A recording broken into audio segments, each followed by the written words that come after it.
नमस्कार दोस्तों, स्वागत है आपका हमारे चैनल लर्न एंड ग्रो में। आज हम बात करेंगे स्ट्रेंथ ऑफ मटेरियल की एक प्रॉब्लम के बारे में। तो चलिए यहाँ पर एक क्वेश्चन ले लेते हैं। इस क्वेश्चन में हमें दिया गया है एक स्टील बार है जिसका cross sectional area 250 mm square है, held firmly at the end supports. उसको जो है एंड सपोर्ट्स से लगाया गया है। यहाँ पर अगर बार को देखें तो इस तरह की ये बार है और दोनों तरफ इसके ये रिजिड सपोर्ट प्रोवाइड किए गए हैं, जैसा कि यहाँ पर क्वेश्चन में दिया गया है कि फिगर में दिखाया गया है। हमें क्या बताना है? Reaction at A and B बताना है। अब यहाँ पर जो पॉइंट है वो ए कहाँ पर है? ए पॉइंट यहाँ पर ये है और बी पॉइंट जो है यहाँ पर ये है। तो ए और बी पर हमें रिएक्शन को बताना है। Extension of the left portion, जो ये लेफ्ट पोर्शन है इसके एक्सटेंशन को बताना है। ये भी बार जो है यहाँ से एक पोर्शन है तो यहाँ पर सी लिख लेते हैं। और ई जो है हमें modulus of elasticity 200 giga Newton पर मीटर स्क्वायर हमें दिया गया है। और इस फिगर में हमें क्या क्या दिया गया है वो देख लेते हैं। ये हमें एक्सियल लोड यहाँ पर दिया गया है जो कि है हमारे पास 50 किलो न्यूटन का। तो ये क्वेश्चन में ही दिया हुआ है फिगर के अंदर ही, ये हम अभी अलग अलग से लिख रहे हैं। और यहाँ पर हमें दी गई है जो रिएक्शंस हैं, यानी कि यहाँ पर जो रिएक्शन होगी वो आर ए हो जाएगी और यहाँ पर जो रिएक्शन होगी वो आर बी हो जाएगी। यानी कि ये पूरा क्वेश्चन हमें दिया गया है और यहाँ से यहाँ तक जो है हमें 5 मीटर दी गई है, यानी कि ये जो लेंथ है यहाँ से यहाँ और यहाँ से यहाँ ये जो लेंथ है ये हमें दी गई है 20 मीटर की, 20 मीटर। तो ये सारा कुछ क्वेश्चन में दिया गया है, इस फिगर के अंदर दिया गया है। हमने बस अलग अलग से इसको डिस्कस किया है। तो चलिए ये पूरा क्वेश्चन हमें दिया होगा और फिगर के साथ दिया होगा। तो यहाँ पर अब हमें रिएक्शन एट ए और बी निकालनी है, यानी कि आर ए और आर बी को हमें निकालना है और ये जो लेफ्ट पोर्शन है इसके अंदर एक्सटेंशन को निकालना है। तो चलिए पहले कुछ गिवन डाटा हम यहाँ पर लिख लेते हैं। जो गिवन डाटा है हमारे पास, सबसे पहले जो एक्सियल फोर्स है 50 किलो न्यूटन की है, इसको हम न्यूटन में लिख लेते हैं, यानी कि 50,000 न्यूटन आ जाएगी। और यहाँ पर जो डिस्टेंस ए सी है, ए सी ये 5 मीटर दिया गया है, यानी कि 5000 हम इसको लिख लेते हैं। डिस्टेंस सी बी 20 मीटर का है। ये जो डिस्टेंस सी बी है यहाँ से यहाँ तक ये 20 मीटर का है और इसको अगर हम में लिखें तो ये हमारे पास क्या हो जाएगा? ये हो जाएगा हमारे पास 20,000 तो यही हो जाएगा। उसके बाद जो क्रॉस सेक्शन एरिया है वो हमें दिया गया है 250 का स्क्वायर। उसके बाद हमें दिया गया है जो यंग मॉडुलस है ई, यानी कि 200 गीगा न्यूटन पर मीटर स्क्वायर दिया गया है। इसको हम गीगा न्यूटन को क्या लिख सकते हैं, यानी कि गीगा को 10⁹9, तो न्यूटन पर मीटर स्क्वायर आ गया। और मीटर स्क्वायर को जब हम स्क्वायर में कन्वर्ट करेंगे तो ये हमारे पास आ जाएगा, यहाँ पर ये आ जाएगा 200,000 न्यूटन पर स्क्वायर। तो इस तरह से आप कन्वर्ट करके देख सकते हैं इसको, तो ये हमारे पास आएगा। उसके बाद अब हमें क्या करना है? रिएक्शन एट ए और बी निकालनी है, यानी कि यहाँ पर और यहाँ पर हमें रिएक्शंस निकालनी है। अब यहाँ पर हम लगाएंगे इक्विलिब्रियम की कंडीशन। इक्विलिब्रियम कंडीशन के अकॉर्डिंग जो सम होगा फोर्सेस का इन हॉरिजॉन्टल डायरेक्शन लेंगे। हॉरिजॉन्टल यानी कि ये जो हमें दी गई है, जैसे आर ए हो गई 50 किलो न्यूटन हो गई, आर बी हो गई, ये हॉरिजॉन्टल लाइन में जो फोर्सेज लग रही हैं, तो इनका सम लेंगे फोर्सेज का हॉरिजॉन्टल डायरेक्शन में और वो 0 के इक्वल होना चाहिए। यानी कि यहाँ पर अगर हम देखें जो आर ए है इसको हम पॉजिटिव ले लें, यानी कि इस डायरेक्शन में आर बी भी पॉजिटिव हो जाएगी और ये जो 50 है ये माइनस की हो जाएगी। यानी कि हम ऐसा यहाँ पर लिख सकते हैं कि जो आर ए है, रिएक्शन एट ए है प्लस आर बी हो जाएगी और उसमें से क्या माइनस कर देंगे 50 और ये इक्वल टू 0 होगी। तो हॉरिजॉन्टल हम सभी फोर्सेस को ऐड कर देंगे एक तरह से, जो भी साइन कन्वेंशन लेंगे इनका एडिशन जो होगा वो 0 के बराबर होगा। ये प्लस था, ये प्लस था, ये माइनस का है। तो ये हमारे पास इक्वेशन बन गई और इसको फर्दर हम सोल्व कर सकते हैं। ये बन जाएगी R A plus R B और ये 50 उस तरफ चला जाएगा। तो ये हमारे पास फर्स्ट इक्वेशन, हम इसको लिख देते हैं, तो ये फर्स्ट इक्वेशन हमारे पास बन जाएगी। अब हम यहाँ पर मोमेंट इक्विलिब्रियम को निकाल लेते हैं। जो मूवमेंट इक्विलिब्रियम है वो क्या होगा, तो यहाँ पर देखिए हम मूवमेंट निकालेंगे। अब यहाँ पर हम मूवमेंट्स लेंगे अबाउट पॉइंट ए और अबाउट पॉइंट बी। तो यहाँ पर हम मूवमेंट अबाउट ए अगर हम लें तो वो हमारी क्या आएगी? अब देखिए यहाँ पर यहाँ से यहाँ तक जो है, अगर हम ए से इस तरफ चलें तो यहाँ से यहाँ तक जो है 5 मीटर का डिस्टेंस है और यहाँ पर ये जो वर्टिकल लाइन है एक तरह से, इस पे जो है 50 किलो न्यूटन की फोर्स लग रही है, एक्सियल फोर्स लग रही है। ध्यान से समझिए, हम एक मूवमेंट निकाल रहे हैं ए पॉइंट पर, ऐसे इसको बना लेते हैं, ये ए पॉइंट हम ले लेते हैं समझने के लिए। और यहाँ से यहाँ तक का डिस्टेंस हो गया 5 मीटर और यहाँ पर जो है एक फोर्स लग रही है, यहाँ पर ले लेते हैं इसको, ये 50 की है, 50 किलो न्यूटन की है। तो ये जो है इस पॉइंट पर इसको ये एक पूरा लिंक ले लेते हैं, ये वाला, ये वाला और ये वाला पूरा लिंक ले लेते हैं ये। और जब ये 50 किलो न्यूटन की यहाँ पर फोर्स लगेगी, ये इसको किस तरफ घुमाएगी? इस तरफ घुमाएगी इस पूरे लिंक को। यानी कि अगर हम इसको इस तरफ लगा रहे हैं, यानी कि क्लॉकवाइज इसको घुमा रही है, तो वो ले लेंगे हम पॉजिटिव। तो ये ध्यान रखना है।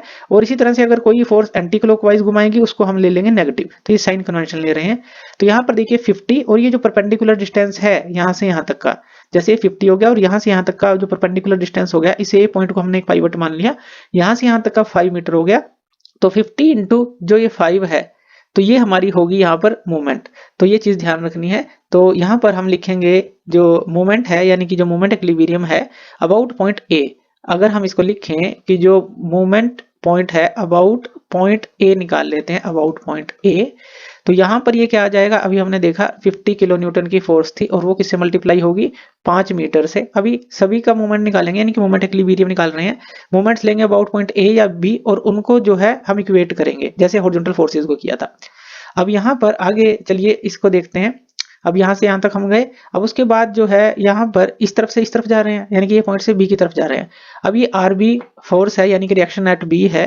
और यहाँ पर देखिए इसको ऐसे समझते हैं कि यहाँ पर जो है अभी अबाउट पॉइंट ए ही हम निकाल रहे हैं, अबाउट पॉइंट ए ही निकाल रहे हैं। तो अबाउट पॉइंट ए ही हम निकाल रहे हैं और यहाँ पर एक जो है फोर्स लग रही है अब यहाँ पर आर बी, और आर बी तक यहाँ ए से लेकर ये टोटल डिस्टेंस कितना हो गया, ये 5 मीटर और 20 मीटर, ये कितना हो गया 25 मीटर। तो यहाँ पर अब ये क्या है, इसको इस तरफ घुमाने की कोशिश करेगी। जैसे हमने कहा कि ये इसको इस तरफ घुमाने की कोशिश कर रही थी क्लॉकवाइज, अब ये इसको इस तरफ घुमाने की कोशिश करेगी। यहाँ पर अगर आप इसको पूरा एक लिंक मान लें और यहाँ पाइवट मान लें, तो जब आप इसको धकेलेंगे तो ये इसको उस तरफ ले जाएगी, यानी कि इसको एंटी क्लॉकवाइज घुमाएगी, यानी कि माइनस में आएगा आर बी इंटू 25। ये आप समझ गए होंगे, हम क्या कर रहे हैं, सिर्फ मूवमेंट्स को निकाल रहे हैं। तो यहाँ पर ये क्या आ गया, अब यहाँ पर ये माइनस आ गया हमारे पास, और आर बी के साथ क्या मल्टीप्लाई हो जाएगा, यहाँ 25 जो मीटर है वो मल्टीप्लाई हो जाएगा। अब हमने मोमेंट को भी इक्वेट कर लेना है 0 के साथ। अब यहाँ पर जब हम इसको सोल्व करेंगे तो ये क्या आ जाएगा हमारे पास, जब इसको सोल्व करेंगे तो ये आ जाएगा 250 किलो न्यूटन मीटर, क्योंकि यहाँ पर मल्टीप्लाई करेंगे, माइनस यहाँ पर ये क्या आ गया 25, यानी कि आरबी के साथ है ये 25 आरबी और मीटर इक्वल टू 0। अब इसको फर्दर सोल्व कर लेंगे तो ये जो है उस तरफ चला जाएगा, यानी कि ये क्या आ गया 250 किलो न्यूटन मीटर, और ये जो माइनस का था उस तरफ चला गया, यानी कि ये 25 आरबी मीटर। अब यहाँ से हम आरबी की वैल्यू को निकाल लेंगे। अब मीटर मीटर कैंसिल आउट हो गया, आरबी की वैल्यू को निकालेंगे तो ये क्या आ जाएगी हमारे पास, जो आरबी की वैल्यू है 250 बाय 25 हो जाएगी, और यहाँ पर कैंसिल आउट करेंगे, ये क्या आ जाएगा 10, यानी कि 10 किलो न्यूटन जो है हमारे पास आरबी की वैल्यू आ जाएगी। इसको आप न्यूटन में भी लिख सकते हैं, यानी कि ये आ जाएगा हमारे पास 10,000 न्यूटन। तो ये आ गया हमारे पास, हम मोमेंट इक्विलिब्रियम कर रहे थे। अब ये आरबी की वैल्यू आई, हम इसको इक्वेशन 1 में पुट कर देते हैं। इक्वेशन 1 हमारे पास ये थी R A plus R B equal to 50, तो इसके अंदर पुट कर देते हैं आरबी की वैल्यू को। तो यहाँ पर हमारे पास क्या था, R A plus R B था, आर लिख लेते हैं यहाँ पर इक्वल टू 50, इक्वेशन 1 थी। तो यहाँ पर आरबी की वैल्यू को पुट कर देते हैं, जो कि हमने 10,000 न्यूटन निकाली। तो आर ए प्लस यहाँ पर ये क्या आ जाएगा 10,000 जो न्यूटन है, और इक्वल टू हमारे पास क्या था, ये 50 किलो न्यूटन में था, ये ध्यान रखना है 50 किलो न्यूटन में, और इसको आप 50,000 न्यूटन लिख सकते हैं। तो यहाँ से हम आर ए की वैल्यू को निकाल लेते हैं। आर ए की वैल्यू क्या आ जाएगी, ये 10,000 उस तरफ जाके माइनस हो जाएगा, यानी कि 40,000 जो न्यूटन है वो आ जाएगी हमारी आर ए की वैल्यू। अब देखिए हमने क्या किया, आर बी की वैल्यू को निकाला, आर बी की वैल्यू ये आई, और आर ए की वैल्यू यानी कि रिएक्शन एट ए निकाल ली, और रिएक्शन एट बी हमने निकाल ली, जो कि हमें क्वेश्चन में दिया गया था कि ये हमें निकालनी है। अब हमें निकालना है जो एक्सटेंशन है, extension of the left portion. कौन सा लेफ्ट पोर्शन, ये वाला ए सी जो है लेफ्ट पोर्शन, इसका एक्सटेंशन निकालना है। इस एक्सियल फोर्स के कारण कितना इसके अंदर एक्सटेंशन आएगा। तो चलिए इसको निकालते हैं। तो एक्सटेंशन के लिए सबसे पहले हमें स्ट्रेस निकालना होगा, स्ट्रेन निकालना होगा, और फिर जो है एक्सटेंशन हम निकालेंगे। तो चलिए यहाँ पर हम सबसे पहले निकाल लेते हैं जो स्ट्रेस है। अब जो स्ट्रेस है उसका फॉर्मूला हमें पता है क्या होता है, स्ट्रेस को हम सिग्मा से डिनोट करते हैं, और वो क्या होता है फोर्स बाय एरिया। तो यहाँ पर जो है आर ए बाई ए हम लेंगे। अब ध्यान से देखिए, यहाँ पर जो है हमें फोर्स जो है एक तरह से आर ए हमें मिल रही है, तो इसीलिए हमने जो स्ट्रेस हम निकाल रहे हैं वो फोर्स जो ले रहे हैं आर ए ले रहे हैं। फोर्स बाय एरिया होगा तो आर ए बाय ए हमने यहाँ पर लिया, तो आर ए बाय ए आ जाएगा। अब आर ए की वैल्यू है हमारे पास 40,000 न्यूटन है, 40,000 न्यूटन, और एरिया भी है हमारे पास, वो कितना था 250 mm स्क्वायर। ये हमें क्वेश्चन में ही दिया गया था 250 mm स्क्वायर। कहाँ पर, ये देखिए यहाँ क्वेश्चन में दिया गया है 250 mm स्क्वायर एरिया जो है, तो ये भी हमें दिया गया है। अब हम इसको डिवाइड कर लेंगे। जब हम इसको डिवाइड करेंगे तो हमें क्या मिलेगा, 160 न्यूटन पर mm का स्क्वायर, ये मिल जाएगा। तो ये आ गया स्ट्रेस। अब हम स्ट्रेन निकालेंगे। तो स्ट्रेन का जो फॉर्मूला होता है वो क्या होता है हमारे पास, अब देखिए यहाँ पर हमें यंग मॉडुलस का फॉर्मूला पता है, क्या होता है, स्ट्रेस बाय स्ट्रेन होता है।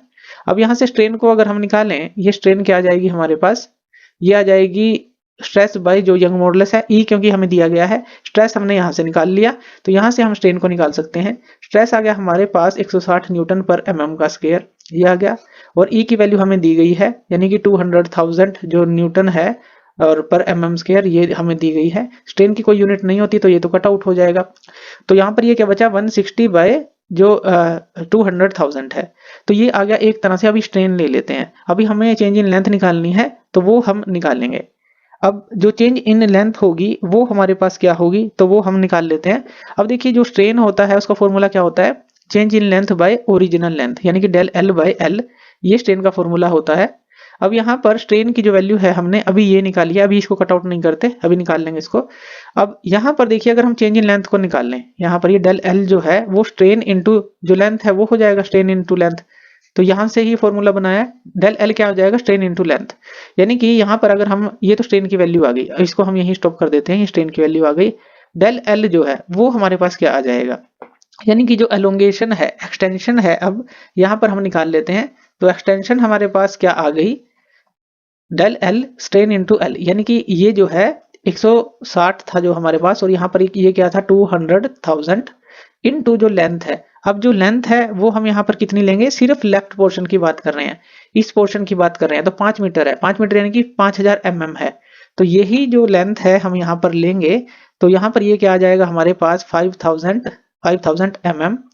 और यहाँ पर जब हम इसको कट आउट करेंगे तो इसकी वैल्यू हमारे पास आ जाएगी डेल एल की 4 mm, जब आप इसको कैलकुलेटर के थ्रू सोल्व कर लेंगे। और ये आ जाएगी हमारे पास extension in the left portion. तो इस तरह से हमने क्या किया, रिएक्शन एट ए निकाली, रिएक्शन एट बी निकाली और एक्सटेंशन निकाली जो कि लेफ्ट पोर्शन पे थी, तो इतनी एक्सटेंशन आएगी। तो ये था हमारा स्ट्रेंथ ऑफ मटेरियल की एक प्रॉब्लम। तो थैंक यू वीडियो देखने के लिए, और इसी तरह की वीडियोस के लिए आप हमारे चैनल लर्न एंड ग्रो पे हमें सब्सक्राइब कर सकते हैं। धन्यवाद।